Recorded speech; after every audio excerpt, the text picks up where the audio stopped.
बदलाव को अपनाते हुए 2025 में भारतीय सेना एक बड़े बदलाव से गुजर रही है। 2025 तक यह एक आधुनिक और एकीकृत सेना होगी। यह बदलाव भविष्य की चुनौतियों का सामना करने के लिए जरूरी है। एक मुख्य पहलू है थिएटर कमांड्स की स्थापना। ये कमांड सेना, नौसेना और वायुसेना के बीच तालमेल बढ़ाएंगे। यह एकीकृत दृष्टिकोण सेना की प्रभावशीलता को बढ़ाएगा। इससे फैसले तेजी से लिए जा सकेंगे और संसाधनों का बेहतर उपयोग होगा। यह बदलाव तकनीकी प्रगति पर भी जोर देता है। खतरों, खासकर चीन की PLA से का मुकाबला करने के लिए आधुनिकीकरण जरूरी है। भारत स्वदेशीकरण और रणनीतिक साझेदारियों पर ध्यान केंद्रित कर रहा है। यह आत्मनिर्भरता और अत्याधुनिक तकनीक तक पहुंच सुनिश्चित करता है।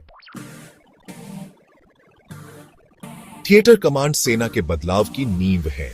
वे सेवा केंद्रित से खतरा केंद्रित दृष्टिकोण में बदलाव का प्रतिनिधित्व करते हैं। प्रत्येक कमांड विशिष्ट भौगोलिक क्षेत्रों पर ध्यान केंद्रित करेगा। यह क्षेत्र के अनुरूप विशेष रणनीतियों और बलों की अनुमति देता है। उदाहरण के लिए, समुद्री थिएटर कमांड भारत के विशाल समुद्र तट और समुद्री हितों की रक्षा करेगा। इसी तरह उत्तरी थिएटर कमांड हिमालय सीमा पर ध्यान केंद्रित करेगा। यह दृष्टिकोण किसी भी खतरे के लिए तेज और समन्वित प्रतिक्रिया सुनिश्चित करता है। थिएटर कमांड्स की एकीकृत संरचना युद्ध शक्ति को अधिकतम करेगी। यह आधुनिक युद्ध के लिए महत्वपूर्ण रसद और संचार को भी सुव्यवस्थित करेगा। भारतीय सेना अपने मुख्य कार्यों को भी फिर से परिभाषित कर रही है। बाहरी खतरों का मुकाबला करने, फोर्स प्रोजेक्शन और शांति स्थापना कार्यों पर जोर दिया जा रहा है। यह केंद्रित दृष्टिकोण संसाधनों के कमजोर होने से रोकेगा। यह अतीत में देखी गई रणनीतिक गलतियों से भी बचाएगा। उदाहरण के लिए, कारगिल संघर्ष और पूर्वी लद्दाख में गतिरोध ने कमजोरियों को उजागर किया। ये आंशिक रूप से गैर मुख्य कार्यों में सेना की भागीदारी के कारण थे।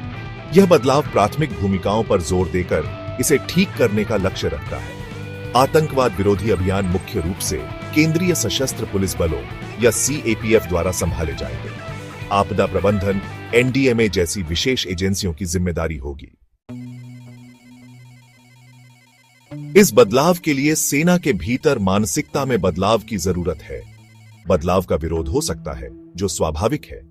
हालांकि इन परिवर्तनों को अपनाना भारत की सुरक्षा के भविष्य के लिए महत्वपूर्ण है। सेना के भीतर नेताओं को इस बदलाव का समर्थन करने की जरूरत है। उन्हें अनुकूलनशीलता और नवाचार की संस्कृति को बढ़ावा देना चाहिए। संयुक्तता और एकीकृत दृष्टि पर ध्यान केंद्रित किया जाना चाहिए। इसका मतलब है पारंपरिक अंतरसेवा बाधाओं को तोड़ना। इस परिवर्तन की सफलता अनुकूलन की इच्छा पर निर्भर करती है। 21वीं सदी की जटिल चुनौतियों का सामना करने के लिए भारतीय सेना को विकसित होना चाहिए। ऐसा करके यह राष्ट्र की सुरक्षा सुनिश्चित करेगा।